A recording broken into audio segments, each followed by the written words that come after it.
Welcome students. এর আগে আমরা দুটি ভিডিওতে ফর্মাল লেটার নিয়ে আলোচনা করেছি। প্রথম ভিডিওতে আমরা ফর্মাল লেটারের যে স্ট্রাকচার, সেই স্ট্রাকচার সম্পর্কে জেনেছি এবং সেখানে একটি ফর্মাল লেটার, সেটা স্কুলের হেড অফ দি ইনস্টিটিউশনকে লেখা একটি ফর্মাল লেটার, সেটা নিয়ে আলোচনা করেছি। এবং তার পরের ভিডিওতেও আমরা আরও একটি লেটার, আরও একটি অ্যাপ্লিকেশন, এবং সেটাও হেড অফ দি ইনস্টিটিউশনকেই অ্যাপ্লিকেশনটি করা, সেই অ্যাপ্লিকেশন নিয়ে আলোচনা করেছি। এখানে এই ভিডিওতে আমরা আরও কয়েকটি অ্যাপ্লিকেশন বা ফর্মাল লেটার নিয়ে আলোচনা করব এই পার্ট 3 ভিডিওতে।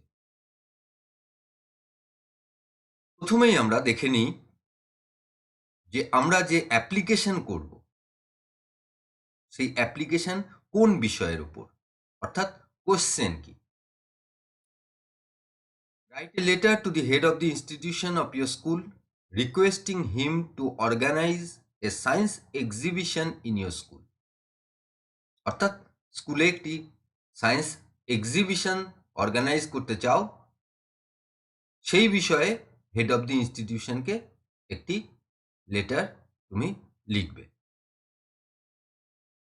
প্রথমে যখনই কোশ্চেন পাবে তখন সেই কোশ্চেন থেকে দেখে নেবে যে অ্যাপ্লিকেশন আমাদের করতে বলা হয়েছে সেই অ্যাপ্লিকেশন কোন বিষয়ের ওপর, অর্থাৎ সাবজেক্ট কি।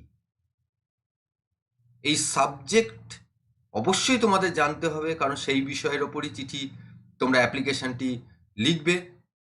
তাছাড়াও এই সাবজেক্ট তোমাদের অ্যাপ্লিকেশন করার ক্ষেত্রে বিভিন্ন জায়গায় তোমরা এই সাবজেক্টকে ব্যবহার করতে পারবে।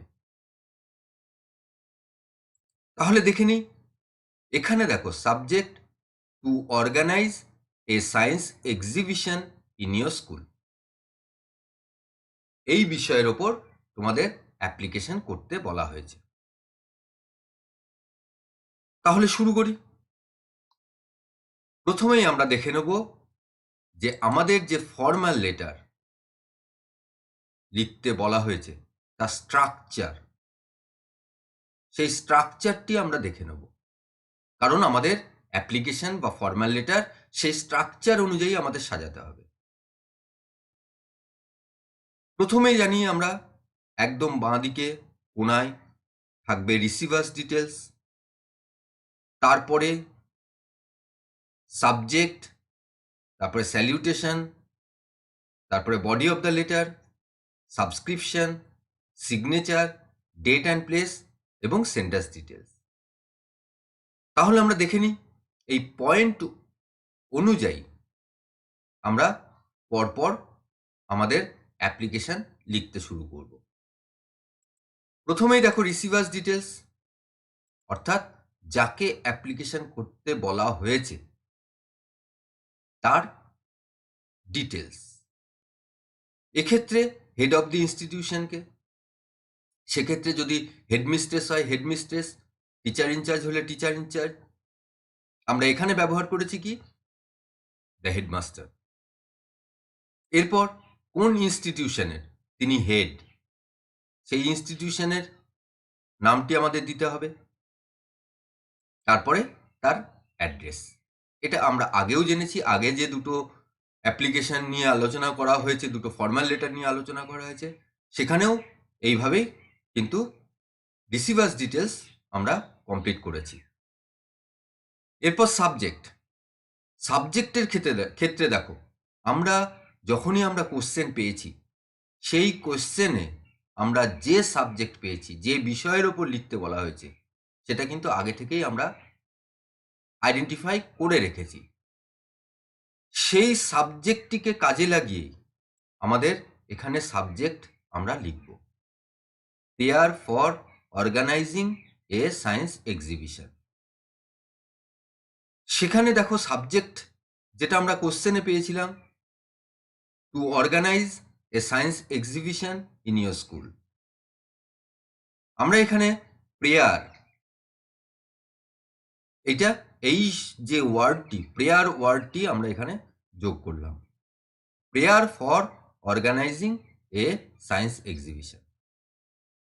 এরপর তোমরা ইন আওয়ার স্কুল দিতে পারো সাবজেক্ট। এইবার এই সাবজেক্টের তলায় একটা আন্ডারলাইন করে দেবে। এরপরে আমরা স্যালিউটেশন লিখব। স্যালিউটেশনের ক্ষেত্রে যদি হেডমিস্ট্রেস হয় অবশ্যই ম্যাডাম, যেহেতু এখানে আমরা হেডমাস্টার ব্যবহার করেছি সেহেতু স্যার। এরপর body of the letter, body of the letter নিয়ে আমরা পরে আলোচনা করছি, যেহেতু চিঠির মূল বিষয় বডি অফ দ্য লেটার। এরপরে আমাদের সাবস্ক্রিপশন। এই সাবস্ক্রিপশনে আমি বলেছি যে ফলো করতে সবসময়ের জন্য ইয়োর্স ফেথফুলি, তারপরে একটি কমা দেবে। এরপরে তোমার ফুল সিগনেচার অর্থাৎ পুরো নাম, ক্যাপিটাল লেটারে নয় কিন্তু, যেভাবে নাম লেখা হয় ঠিক সেইভাবে নাম লিখবে। সিগনেচার, এরপরে ডেট অ্যান্ড প্লেস, একটি ডেট দিয়ে দেবে, যেখান থেকে তুমি অ্যাপ্লিকেশন লিখছো সেটা ওখানে দিয়ে দেবে। এরপরে সেন্ডার্স ডিটেলস, এর আগেও বলেছি যে যেহেতু তুমি স্টুডেন্ট, একজন স্টুডেন্ট হিসেবে এই অ্যাপ্লিকেশন তোমার হেড অফ দি ইনস্টিটিউশনকে করছো, সেহেতু তোমার যে আইডেন্টিফিকেশন বলো, তোমার যে অ্যাড্রেস, সেটা কিন্তু রোল নাম্বার ক্লাস সেকশন, সেটা এরপর দিয়ে দেবে। তাহলে আমরা এখানে একটি ফর্মাল লেটারের স্ট্রাকচার পেলাম। এই স্ট্রাকচার অনুযায়ী আমাদের লিখতে হবে। আমাদের বাকি রইল বডি অফ দ্য লেটার। এরপর আমরা সেই বডি অফ দ্য লেটার নিয়ে এরপর আমরা এই যে অ্যাপ্লিকেশন করছি, এই অ্যাপ্লিকেশনের যে মূল অংশ, এই ফর্মাল লেটারের যে মূল অংশ, সেই অংশ নিয়ে আলোচনা করব। Body of the letter. এই বডি অফ দ্য লেটার লেখার ক্ষেত্রে তোমাদের কতকগুলো পয়েন্ট ভিত্তিক এখানে একটু আলোচনা করব, যেমন এর আগের লেটারের ক্ষেত্রেও করা হয়েছে ঠিক সেরকম।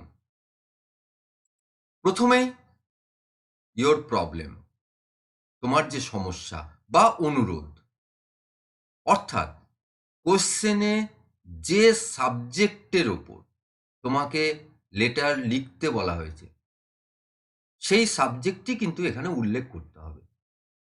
কিন্তু যেহেতু এটি ফর্মাল লেটার, সেহেতু সেই যে ভাষা, সেই ভাষার মধ্যে যেন বিনম্রতা থাকে। একদম প্রথম সেন্টেন্স তো, সেক্ষেত্রে যেন সেই বিনম্রতা পাওয়া যায়। গোটা অ্যাপ্লিকেশনটাই কিন্তু সেই ভাষা, সেইভাবেই কিন্তু লিখতে হবে।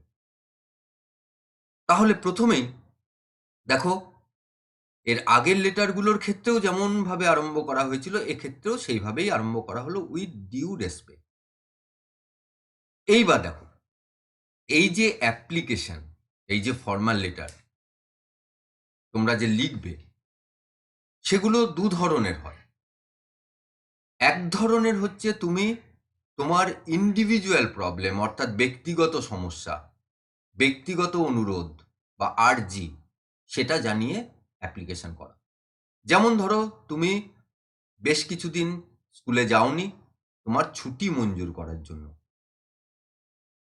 তাহলে তোমার সেই লিভের জন্য যে অ্যাপ্লিকেশন করবে সেটা তো ব্যক্তিগত। এইবার দেখো, এরপরে আরো এক ধরনের অ্যাপ্লিকেশন হয়, আরো এক ধরনের ফর্মাল লেটার হয়, যে ক্ষেত্রে ব্যক্তিগত নয়, অনেকের, বেশ একটা গ্রুপ, তাদের সমস্যা নিয়ে তুমি লিখছো। সেটা গ্রাম হতে পারে, পাড়া হতে পারে, বা ক্লাস হতে পারে, বা গোটা স্কুল হতে পারে। সেই যে অ্যাপ্লিকেশনগুলো, সেগুলো তুমি দুভাবে লিখতে পারো। প্রথমত, সেটা তোমরা অনেকে যেহেতু অ্যাপ্লিকেশন, অনেকের সমস্যা নিয়ে অ্যাপ্লিকেশন করছো, সেক্ষেত্রে তোমরা প্লুরাল নাম্বার উই ইউজ করতে পারো। কিন্তু উই যদি ইউজ করো তাহলে ইয়োর্স ফেথফুলি তারপরে যে সিগনেচার, সেখানে কিন্তু একজনের সিগনেচার হবে না, বেশ কয়েকজনের সিগনেচার তোমাদের দেখাতে হবে বা করতে হবে। সেটা পরীক্ষার ক্ষেত্রে করতে পারো। পরীক্ষার ক্ষেত্রে তুমি সিগনেচার করলে ১ নম্বর, তারপরে ২ নম্বর ডট, ডট দিয়ে এইভাবে তোমরা করতে পারো। আরো একভাবে সেটা লিখতে পারো। সেটা হচ্ছে সেই গ্রুপ বা সেই অনেকের হয়ে তুমিই অ্যাপ্লিকেশন করছো। সেক্ষেত্রে তোমরা কিভাবে লিখবে? সেই উদাহরণ এখানে দেওয়া হয়েছে। এর আগের যে ফরমাল লেটার আমরা দেখিয়েছি, সেখানে কি করেছিলাম? With due respect, I like to inform you. এখানে কি করলাম? With due respect, on behalf of the students of our school. তাহলে on behalf of the students of our school, এই অংশটুকু যোগ করলাম। এটা একটু মনে রাখবে। তাহলে কি লিখলাম? With due respect, on behalf of the students of our school, I like to inform you that we want our school. এরপরে দেখো, to organise a science exhibition in our school. তারপরে প্রেমিসেস শব্দটি যোগ করা হয়েছে, যোগ নাও করতে পারো। এই যে to organise a science exhibition in our school, এটা কিন্তু দেখো কোশ্চেনেই তোমরা পেয়েছো। তাহলে দেখো, এই কোশ্চেনে যে ভাষা, যে ল্যাঙ্গুয়েজ ব্যবহার করা হয়েছে, সেটাকেই কিন্তু আমরা অনেক জায়গাতে কাজে লাগাতে পারবো। এরপর আমরা চলে যাব ডিটেলস অফ ইয়োর প্রবলেম, অর্থাৎ তোমার যে সমস্যা বা যে অনুরোধ, সেই অনুরোধের ডিটেলস। এক্ষেত্রে ডিটেলস দেখো, সায়েন্স এক্সিবিশন সম্পর্কে অ্যাপ্লিকেশন করা হয়েছে, সেটা যাতে অর্গানাইজ করা হয়। তাহলে সায়েন্স এক্সিবিশনের প্রয়োজনীয়তা সম্পর্কে ২-১টি সেন্টেন্স আমরা ব্যবহার করব। প্রথমেই দেখো, যে সেন্টেন্স এখানে ব্যবহার করা হলো, innovative ideas of the students can be transformed into reality by organising a science exhibition. একটি বিজ্ঞান প্রদর্শনীর আয়োজনের মাধ্যমে কোনো এক ছাত্রছাত্রীদের তাদের ভেতরে যে উদ্ভাবনী আইডিয়াস রয়েছে, সেগুলোকে বাস্তবে রূপ দেওয়া যেতে পারে। এবার দেখো, এই যে ভাষা ব্যবহার করা হয়েছে, এই ভাষা তোমরা ব্যবহার নাও করতে পারো। তোমরা যে ভাষা তোমাদের মনে হবে যে সহজ, সেটা যদি এই ভাষা যেটা এখানে ব্যবহার করা হয়েছে, সেটা যদি তোমাদের সহজ মনে হয়, সেটাই ব্যবহার করবে। বা অন্য কোনো ভাষা, অন্য কোনো ল্যাঙ্গুয়েজ যেটা সহজ মনে হবে, যেটাতে ভুল কম হবে, সেটা ব্যবহার করবে। এরপরে দেখো, এই যে সায়েন্স এক্সিবিশনের ক্ষেত্রে যখন প্রিপারেশন, মডেল, চার্ট এগুলো যখন তৈরি করা হয়, তার মাধ্যমেও কিন্তু অনেক কিছু শেখা যায়। বা যখন ডেমনস্ট্রেশন করা হবে, সায়েন্স এক্সিবিশনে যখন তোমরা বলবে তোমাদের যে মডেল, চার্ট বা বিষয়, সাবজেক্ট সম্পর্কে যখন বলবে, যখনই বলবে তখন কিন্তু সেই বলা যে বক্তব্য, সেটা প্রিপারেশনের সময় তোমরা কিন্তু সেই বিষয় সম্পর্কে খুব ভালো করে না জানলে কিন্তু সেটা বলা যায় না। সেই কারণে তার পরের লাইনে ব্যবহার করা হয়েছে, preparation of charts, models and the demonstration in the exhibition will make our learnings more effective and interesting. অবশ্যই তোমরা খুব উৎসাহ পাও সায়েন্স এক্সিবিশন এগুলোর ক্ষেত্রে, লক্ষ্য করে দেখা গেছে। তার কারণ সেগুলো তোমাদের আকর্ষণ করে। সেটা আমরা পরের লাইনে দিয়ে দিলাম। এরপরে, moreover, the exhibition will create an interest in science among all the students. এই যে সায়েন্স এক্সিবিশন দেখেও কিন্তু অনেক স্টুডেন্টদের, অনেক ছাত্রছাত্রী যারা অংশগ্রহণ করেনি, তাদের উৎসাহ তৈরি হবে। সেটা আমরা বলে দিলাম। এরপরে দেখো, তুমি কি সমাধান চাইছো, সেটা তারপরে দিয়ে দেবে। এক্ষেত্রেও দেখো, so I humbly request you to take initiatives to organise a science exhibition in our school. আবার সেই ভাষা ব্যবহার করা হলো। শুধু তার আগে so I humbly request you to take initiative. যদি এক্ষেত্রে এই যে হাম্বলি রিকোয়েস্ট ইউ এটা যদি না ব্যবহার করো, তাহলে I request you to organize ব্যবহার করতে পারো। এরপরে আমরা প্রেয়ার, এই প্রেয়ারের ক্ষেত্রে দেখবে আমরা প্রত্যেকটি ক্ষেত্রেই একই সেন্টেন্স ইউজ করব। I shall be highly obliged if you kindly take necessary steps regarding the above said matter. এটা আমরা যে কোনো অ্যাপ্লিকেশনের ক্ষেত্রে প্রেয়ার হিসেবে এই সেন্টেন্সটিকে ব্যবহার করতে পারি। তাহলে বডি অফ দ্য লেটারকে কিন্তু এইভাবে তোমরা লিখবে। এরপর আমরা চলে যাই আমাদের যে অ্যাপ্লিকেশন, শুরু করে দিই অ্যাপ্লিকেশন, যে কমপ্লিট অ্যাপ্লিকেশন। আমরা তো পার্ট দেখালাম, প্রথমে ফরম্যাট, তারপরে বডি অফ দ্য লেটার, সেটা একভাবে আমরা লিখে ফেলি। সাবজেক্ট দিলাম, দেখো প্রথমেই রিসিভার্স ডিটেলস, তার একটু নিচে সাবজেক্ট, তারপরে স্যালিউটেশন, এরপরে আমরা বডি অফ দ্য লেটার লিখব। বডি অফ দ্য লেটার এর আগেই যেটা আলোচনা করা হলো সেটাই এখানে লেখা হচ্ছে, এবং স্যারের পর কমা, কমার ঠিক নিচ থেকে আমরা আরম্ভ করলাম। এই যে বডি অফ দ্য লেটার, এটা তোমরা একটি প্যারাগ্রাফেই দিতে পারো, অনেক সময় প্যারাগ্রাফ ভাগ করেও দিতে দেখা যায়, প্রয়োজন নেই, তোমরা এইভাবেই লিখতে পারো। শুধুমাত্র মনে রাখবে যে আমাদের যখন প্রেয়ার দিতে হবে সেই প্রেয়ারটি আলাদা প্যারাগ্রাফ করে আমরা দেবো। এবার এই যে এক্সিবিশন সম্পর্কে বলা হচ্ছে, বা এর আগের যে ভিডিওতে টেক্সট এবং রেফারেন্স বুকস, লাইব্রেরি টেক্সট এবং রেফারেন্স বুকস নিয়ে বলা হয়েছিল, এই বিষয়টুকু, এই বিষয়ের যে 2-3টে লাইন, এই 2-3টে লাইন কিন্তু শুধু তোমাদের বিভিন্ন লেটারের ক্ষেত্রে, বিভিন্ন অ্যাপ্লিকেশনের ক্ষেত্রে নিজেদের মতো করে লিখতে হবে। বাকিগুলো কিন্তু তোমরা কোশ্চেন থেকেই, এবং এই যে যে অ্যাপ্লিকেশনগুলো দেখানো হয়েছে দেখবে তার মধ্যে কিন্তু মিল আছে, শুধু ওই তোমাদের যে ডিটেলস অফ দি প্রবলেম সেক্ষেত্রটাই একটু আলাদা তোমাদের করতে হবে। তারপরে আমরা প্রেয়ার দিয়ে দিলাম। প্রেয়ার দেখো এখানে একটি প্যারাগ্রাফ করা হয়েছে, এবং তারপরে থ্যাঙ্কিং ইউ, এরপরে আমরা দেবো ইয়োর্স ফেথফুলি, ফুল সিগনেচার করে দেবে, ডেট বাঁ দিকে ডেট, একটা ডেট দেবে, এবং তারপর সেন্ডার্স ডিটেলস দিয়ে দেবে। এখানে দেখো, এখানে আমরা যে ফরম্যাট আমরা যেটা আলোচনা করেছি সেই ফরম্যাট ব্ল্যাক ইঙ্কে করা আছে, এবং বডি অফ দ্য লেটার ব্লুতে করা আছে। অ্যাপ্লিকেশন লেখার ক্ষেত্রে কিন্তু এইভাবে লেখার কোনো প্রয়োজন নেই, লিখবে না, সেক্ষেত্রে ব্ল্যাক বা ব্লু, তোমরা যে পেনে পরীক্ষা দেবে ঠিক সেই পেনেই। এবং বাস্তবে অ্যাপ্লিকেশন করার ক্ষেত্রেও কিন্তু এটা ফলো করবে না, এটা তোমাদের বোঝানোর সুবিধার জন্য এটা ব্যবহার করা হয়েছে।